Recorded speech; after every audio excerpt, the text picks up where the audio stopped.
It's your vote, your choice, your right, your future. Make it count. 6 News, your local election headquarters.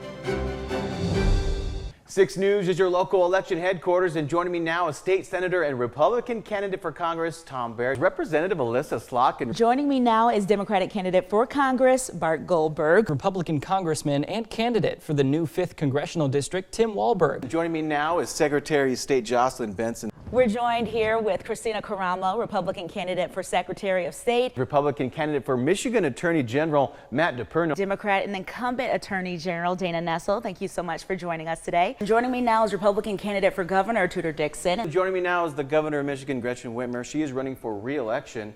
Thank you so much for talking with us today. What makes you better than your opponent? You know, this is a moment, I think, in Michigan where we've got to continue the strong leadership that we've shown over the last 4 years. Well, we have a record to look at with my opponent that is not good. So I want to tell you what we're going to do to try to fix some of the things. We know that our kids are in a serious decline in education, and they're very behind right now. I think I've proven the fact that I can be an effective advocate for the people of the state of Michigan. I've been a constitutional lawyer fighting for people's rights. And right now in this state, crime is at an all-time high. This is our democratic process. There are really stark choices for folks to make. There are big differences between myself and my opponent. Number one is on the issue of economic security. Do we want to build the next generation of cars in this state? Do we want to build the next generation of microchips in this state? And if we do, we got to compete. We got to incentivize that here. Well, unfortunately, my opponent has had a 100% voting record with Joe Biden. I think those are failed policies that have led to the outcomes that families are facing right now, struggling with higher cost of living across the board. This is a district that I believe wants America to return to the foundational principles that allow people to succeed, people to have freedom, people to have choice in their lives. I think the main thing is that I will be accessible to all people, and that I am going to listen to and respect everyone and try and deliver for South Michigan. Yeah. Is there a different top priority if reelected, and what would that be? Well, we want to keep improving how we deliver customer services, whether it's mobile branch offices, actually delivering services to people where they are, or mini offices, making sure that people can get in and out in convenient ways. So you've made comments in the past also about sex and demonic possession, as well as abortion and child sacrifice, but those really don't have a lot to do with that Secretary of State office. So do you want people to consider those comments that you're making to when you're voting because that's a part of who you are, or would you consider that a little bit of a attention that they've gotten a distraction? I have a master's in Christian apologetics from Biola University, and so when people point to those topics, I think it's an irrelevant even conversation to have in the first place.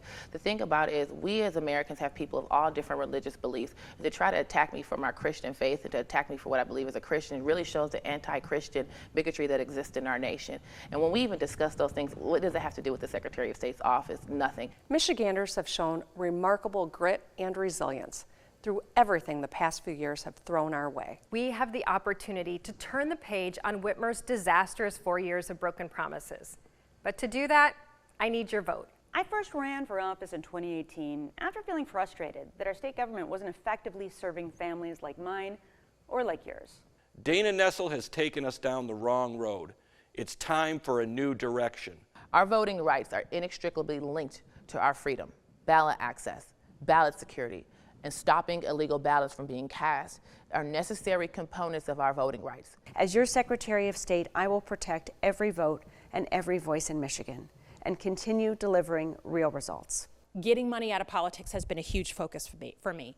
I've sponsored legislation to ban corporate PACs and stop members of Congress from trading stocks. I'm running for Congress because America is on the wrong track.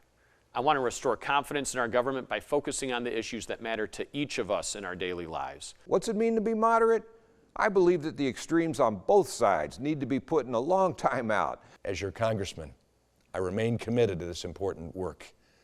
Rest assured, I won't back down. Conflicting opinions on gun laws haven't been the governor's only roadblock during her first term. The deadly COVID-19 pandemic was also highly politically polarizing. We were working fast to save lives, and we can't forget that metropolitan Detroit area was absolutely devastated by this virus early on. Our hospitals were full, our morgues were overrun, we didn't have PPE. It was a really scary time. Do you stand behind your handling of it? Is there anything that you would have done differently? Could I go back in a time machine now with everything we know and do some things differently? Absolutely. From business to education, Tudor Dixon has big plans for Michigan. Would you say that's your number one issue, is children and schools? For me, I feel that's the foundation of our state, and that's the future of our state. So if we're failing our kids, then in 10 years, we're going to see significant results in our workforce, and ultimately it will hurt the state economically as well. Matthew DePerno is looking to be your next Attorney General. Well, I have more experience than any person in this race. He opened his own law practice in 2005,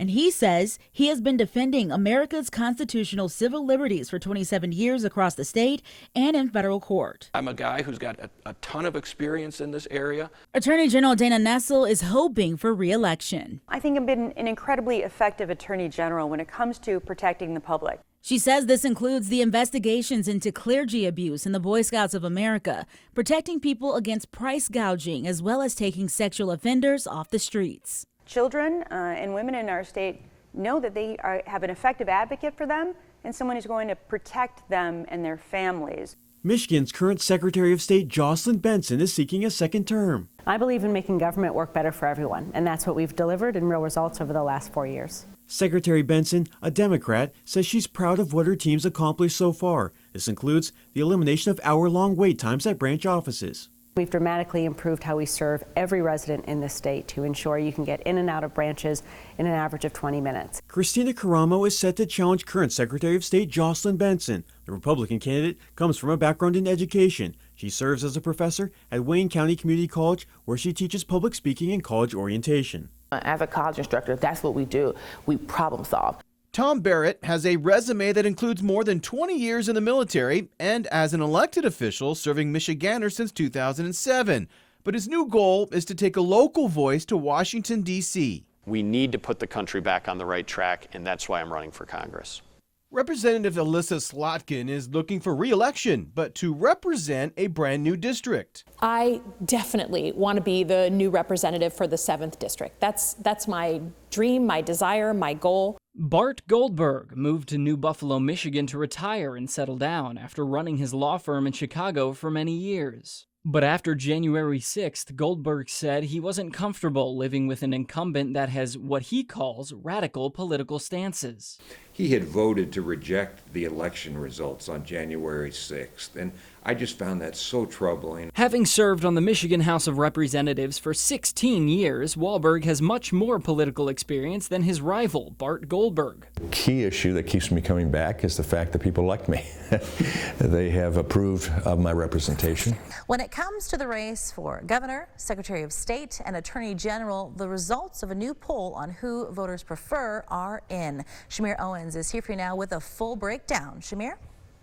That's right, Siobhan. Democrats seem more favorable among 600 likely voters surveyed from October 28th to November 1st. Let's take a look at the numbers.